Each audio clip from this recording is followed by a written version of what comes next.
Hi കൂട്ടുകാർ, അസ്സലാമു അലൈക്കും വറഹ്മത്തുള്ളാഹി തആല വബറകാതുഹു. ഇസ്ലാമിക് എഡ്യൂക്കേഷണൽ ബോർഡിൻ്റെ കീഴിലെ ഇംഗ്ലീഷ് മീഡിയം സ്കൂൾ മദ്രസയിലെയും ബോർഡിംഗ് മദ്രസയുടെയും കീഴിലുള്ള 2ാം ക്ലാസ്സിലെ ഉലൂമുദ്ദീനിലെ അദ്ദർസു സാബി അഷറ 17ാമത്തെ പാഠം അഹബ്ബു ബിലാദി. ഏറ്റവും ഇഷ്ടപ്പെട്ട സ്ഥലം, ഏറ്റവും ഇഷ്ടപ്പെട്ട. നമുക്ക് പാഠം മനസ്സിലാക്കാം. പാഠത്തിലേക്ക് കടക്കാം. ബിസ്മില്ലാഹിർ റഹ്മാനിർ റഹീം. ഉസ്മാനും ഉപ്പയും മസ്ജിദിലെത്തി. ബിസ്മില്ലാഹി അല്ലാഹുമ്മ സല്ലി വസല്ലിം അലാ മുഹമ്മദിൻ വഅലാ ആലി മുഹമ്മദിൻ അല്ലാഹുമ്മ ഗ്ഫിർ ലി ദുനൂബി വഫ്തഹ് ലി അബ്വാബ റഹ്മതിക എന്ന് ചൊല്ലി വലതുകാൽ വെച്ച് മസ്ജിദിൽ കയറി. ബിസ്മില്ലാഹി അല്ലാഹുമ്മ സല്ലി വസല്ലിം അലാ മുഹമ്മദിൻ വഅലാ ആലി മുഹമ്മദിൻ അല്ലാഹുമ്മ ഗ്ഫിർ ലി ദുനൂബി വഫ്തഹ് ലി അബ്വാബ റഹ്മതിക എന്ന് ചൊല്ലി വലതുകാൽ വെച്ച് മസ്ജിദിൽ കയറി. അപ്പോൾ ഇവിടെ മസ്ജിദിൽ കയറുമ്പോഴുള്ള ദിക്റാണ് ഇത്. പഠിക്കണം. നമുക്ക് കിതാബത്ത് എക്സാമിന് പൂർത്തിയാക്കാൻ വരും, ഹർക്കത്തുകൾ നൽകാൻ വരും. പിന്നെ ഹിഫ്ള് എക്സാമിന് പള്ളിയിലേക്ക് കയറുമ്പോൾ ചൊല്ലുന്ന ദിക്ർ ഏതെന്ന് വെച്ചാൽ നമുക്ക് പറഞ്ഞു കൊടുക്കാൻ കഴിയണം. മസ്ജിദിലേക്ക് കയറുമ്പോൾ ഏത് കാല് വെച്ചാണ് കയറേണ്ടത്? വലത് കാൽ വെച്ച് കയറണം. ഇക്കാമത്ത് വിളിച്ചു, മസ്ജിദിൽ ഇക്കാമത്ത് വിളിച്ചു. ഉസല്ലി ഫർളസ്സലാത്തിൽ ഇശാഇ 4 റക്അത്തി മുതവജ്ജിഹൻ ഇലൽ ഖിബ്ലത്തി അദാഅ ലില്ലാഹി തആല മഅൽ ഇമാമി. അപ്പോൾ ഉസ്മാനും ഉപ്പയും ഇശാ നിസ്കാരത്തിനാണ് പള്ളിയിലെത്തിയത്. നമുക്ക് മനസ്സിലായില്ലേ? ഇക്കാമത്ത് വിളിച്ചതിന് ശേഷം ഇശാ നിസ്കാരത്തിൻ്റെ നിയ്യത്ത് പറഞ്ഞു. അപ്പോൾ ഇശാ നിസ്കാരത്തിൻ്റെ നിയ്യത്താണ് നമ്മൾ ഇവിടുന്ന് മനസ്സിലാക്കേണ്ടത്. ഉസല്ലി ഫർളസ്സലാത്തി ഇശാഇ 4 റക്അത്തിൻ മുതവജ്ജിഹൻ ഇലൽ ഖിബ്ലത്തി അദാഅ ലില്ലാഹി തആല മഅൽ ഇമാമി. ഇമാമോട് കൂടി നിസ്കരിക്കുന്ന ഒരാൾ, ജമാഅത്ത് നിസ്കാരത്തിൽ ഒരാൾ നിയ്യത്ത് വെക്കേണ്ട നിയ്യത്താണ്. അത് പഠിക്കുക.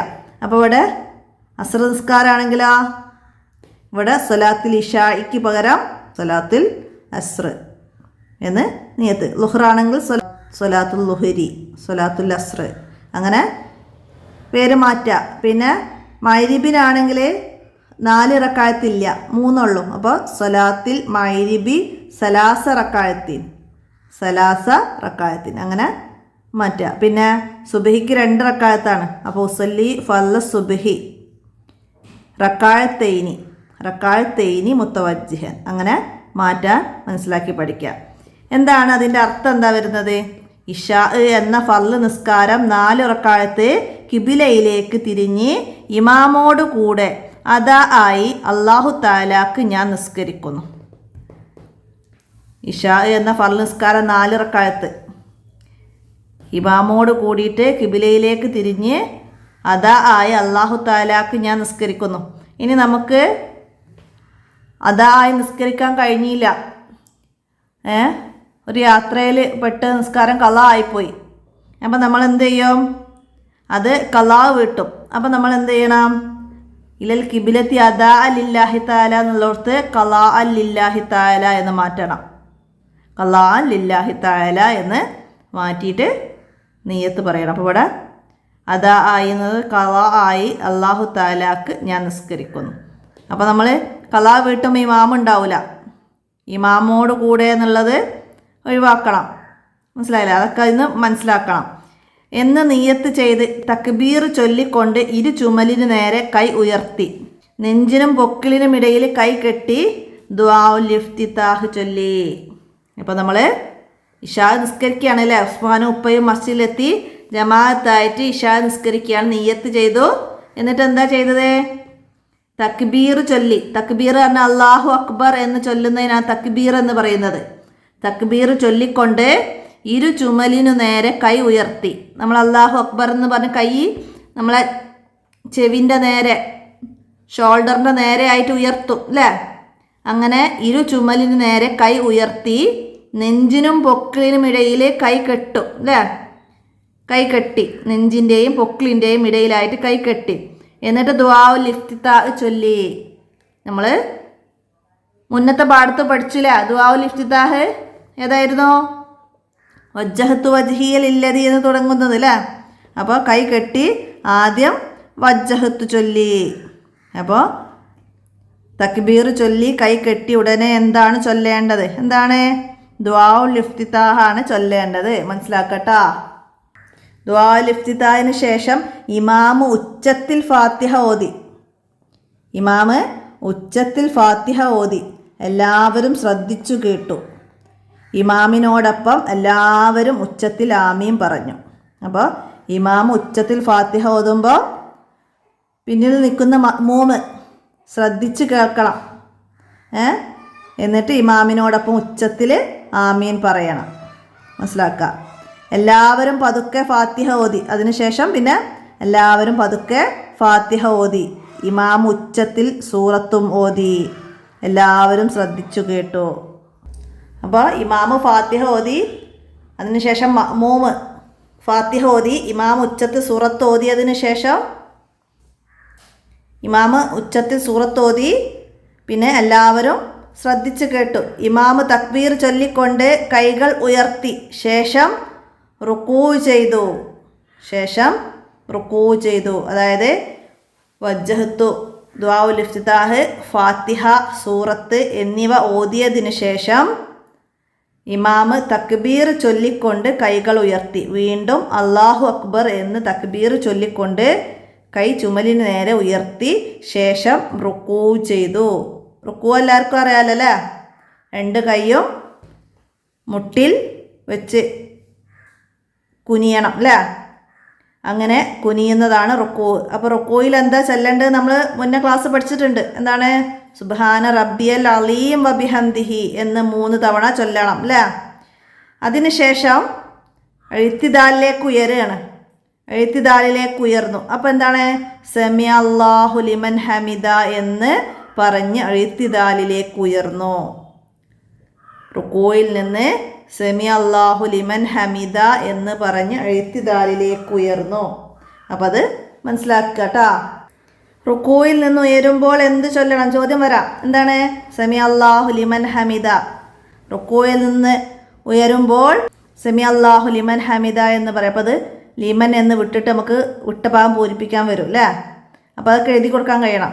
പിന്നെ അതുപോലെ ഹർക്കത്തുകൾ നൽകാൻ വരും. മനസ്സിലാക്കിയിട്ട് പഠിക്കുക. 2 സുജൂദിൻ്റെ ഇടയിലെ ഇരുത്തവും നിർവഹിച്ചു. സമി അല്ലാഹു ലിമൻ ഹമിദ എന്ന് പറഞ്ഞ് എഴുത്തിദാലിലേക്ക് ഉയർന്നു. എഴുത്തിദാലിൽ റബ്ബനാ ലക്കൽ ഹംദു മിൽ അസ്സമാവാതി മിൽ അൽ അർളി വമിൽ അമാ ശൈഅ ഷൈഇൻ ബഅദ് എന്ന ദിക്ർ ചൊല്ലി ശേഷം 2 സുജൂദും 2 സുജൂദിൻ്റെ ഇടയിലെ ഇരുത്തവും നിർവഹിച്ചു. അപ്പോൾ അത് ഒരു റക്അത്ത് പൂർത്തിയാക്കുന്നതാണ് ഇവിടെ നമ്മൾ മനസ്സിലാക്കേണ്ടത്. അഹബ്ബു ബിലാദി ഇലല്ലാഹി മസാജിദുഹ. അള്ളാഹുവിന് ഏറ്റവും ഇഷ്ടപ്പെട്ട സ്ഥലം മസ്ജിദുകളാണ്.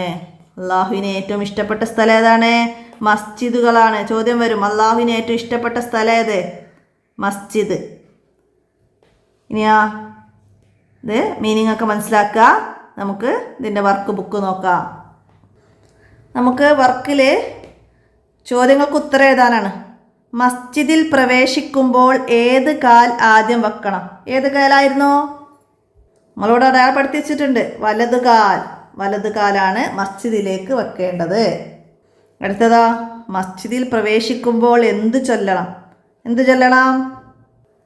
അടയാളപ്പെടുത്തി വെച്ചിട്ട് എഴുതുക.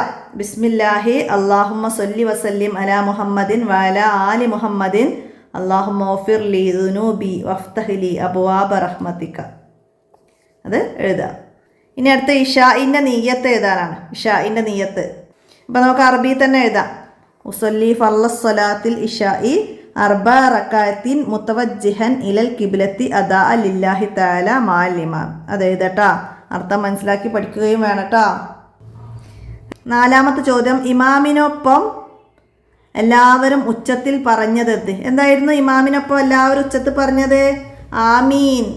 നമ്മളോട് പറഞ്ഞു എല്ലാവരും ഉച്ചത്തിൽ ആമീൻ പറഞ്ഞു. അപ്പോൾ ആമീനാണ് പറഞ്ഞത്. 1ാമത്തെ അത്തഹിയാത്തിനു ശേഷം ചൊല്ലേണ്ട സ്വലാത്ത് ഏത്?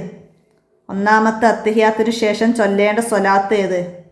അത് നിങ്ങൾക്ക് അടുത്ത ചാപ്റ്റർ എടുക്കാനുള്ള ചാപ്റ്ററിൽ പറയുന്നുണ്ട്.